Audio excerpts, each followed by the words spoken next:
बच्चों dictation start. अधिष्ठाता महोदय, चुनाव आयोग लोकसभा चुनाव की घोषणा भले अभी 2 महीने बाद करेगा, पर देश की पूरी राजनीति इसके इर्द गिर्द घूम रही है। इस समय राष्ट्रीय स्तर पर 2 प्रमुख समूह भाजपा के नेतृत्व में राष्ट्रीय जनतांत्रिक गठबंधन या राजग तथा इंडिया गठबंधन हैं। इन 2 प्रमुख समूहों की स्थिति के आकलन से लोकसभा चुनाव की अस्पष्ट ही सही लेकिन तस्वीर जरूर बन जाती है। भाजपा ने कहा है कि वह 2024 में 50% वोट का लक्ष्य लेकर बढ़ रही है, जबकि इंडिया गठबंधन के घटक दलों ने श्री राम की प्राण प्रतिष्ठा में शामिल होने का निमंत्रण ठुकराकर समय की धारा को फिर ना पहचानने का प्रमाण दिया है। खुद कांग्रेस के कुछ नेताओं ने सोनिया गांधी और मल्लिकार्जुन खड़गे द्वारा निमंत्रण ठुकराने पर दुख भी प्रकट कर दिया है। वर्ष 2014 में नरेंद्र मोदी की लोकप्रियता तथा उनके नेतृत्व में भाजपा के सत्ता में आने का मूल कारण ही हिंदुत्व प्रेरित राष्ट्रीय चेतना तथा भारत को अपनी पहचान के साथ विश्व के उच्चतम शिखर पर देखने का जनता के अंदर पैदा हुआ प्रबल भाव ही था।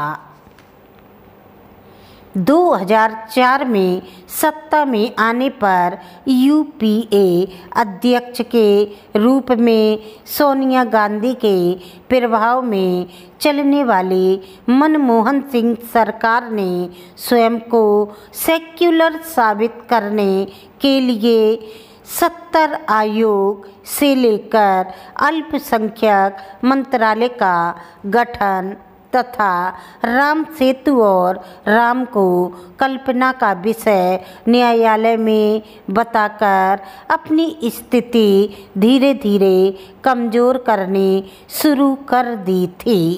सत्ता से बाहर होने के बावजूद कांग्रेस, जिसका वास्तविक नेतृत्व सोनिया गांधी और राहुल गांधी के हाथों में दिखता है, प्रकारांतर से इस नीति को आगे बढ़ा रही है। एक और देश का राममय वातावरण और दूसरी ओर राहुल गांधी की भारत छोड़ो न्याय यात्रा की तुलना करें तो दिख जाएगा कि विचार के स्तर पर बिल्कुल 2 धाराएं देश में बन चुकी हैं।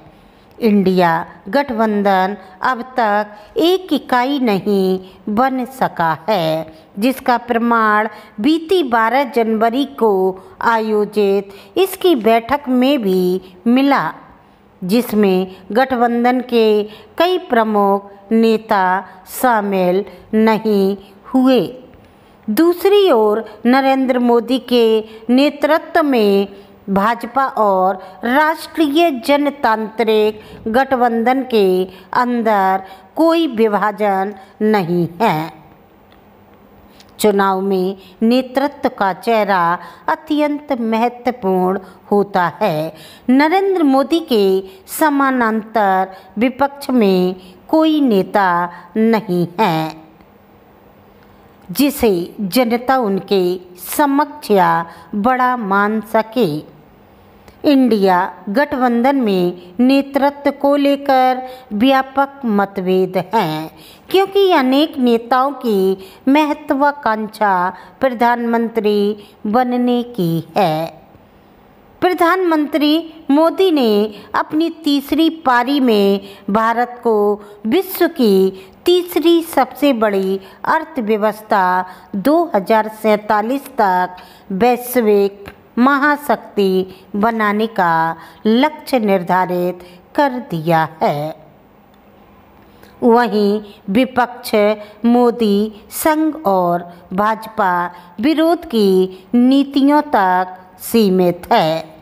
विपक्षी नेताओं ने जिस तरह सनातन और हिंदुत्व से लेकर उत्तर के राज्यों को गौमूत्र की संज्ञा देने तथा उत्तर और दक्षिण के बीच विभाजन पैदा करने संबंधी बयान दिए हैं। आपको हमारी डिक्टेशन अच्छी लगी तो आप लाइक करें, सब्सक्राइब करें।